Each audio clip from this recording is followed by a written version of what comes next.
त्याच्या पुढे जाऊन मी म्हणे काँग्रेस पण चालवतो, मी उभाटा पण चालवतो, मी राष्ट्रवादी अजित पवार गट पण चालवतो, मी शरद पवारांचा राष्ट्रवादी पण चालवतो आणि मी भाजप पण चालवतो.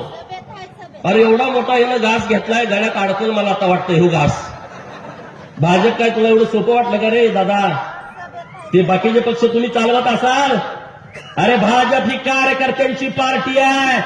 भाजपच्या नेतृत्वाला पण माहित नाही नरेंद्र मोदी साहेबांच्या नंतर या भाजपाचं नेतृत्व कोण करेल. हे भाजप आहे. आता नवीन जे नितीन साहेब आपले केंद्राचे अध्यक्ष झालेत भाजपाचे, कुणाला नाव माहित होतं का? जेपी नड्डाच्या नंतर कार्यकर्त्यातला नेता इथं येतो.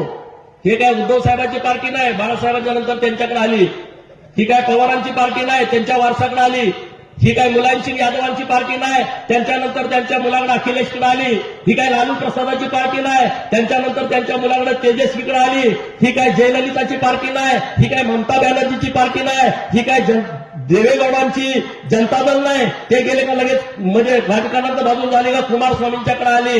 ही कार्यकर्त्यांची पार्टी आहे, लोकशाही मानणारी पार्टी आहे.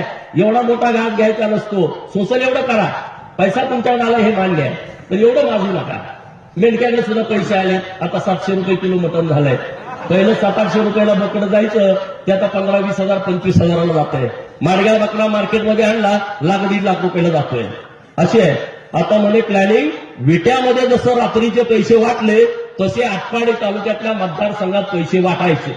असं आता यांचं प्लॅन तिथे सुरू होतं. मला लगेच निरोप आला. मी लगेच यंत्रणा टाईप केली. आले का चोपा म्हटलं, बाकी दुसरं काय बघू नका. डायरेक्ट चोपा, त्याला जबाबदार मी आहे. एवढा माप चांगला असतो का रे? आम्ही काय इथंच आहे ना? आम्ही काय इथं काय गोटे घालतोय काय? लोकांच्या कामासाठी आम्ही रात्रीचा दिवस करतोय.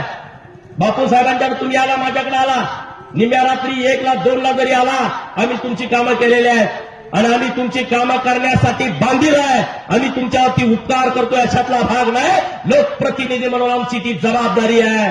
लोकप्रतिनिधी म्हणून आमचं ते कर्तव्य आहे.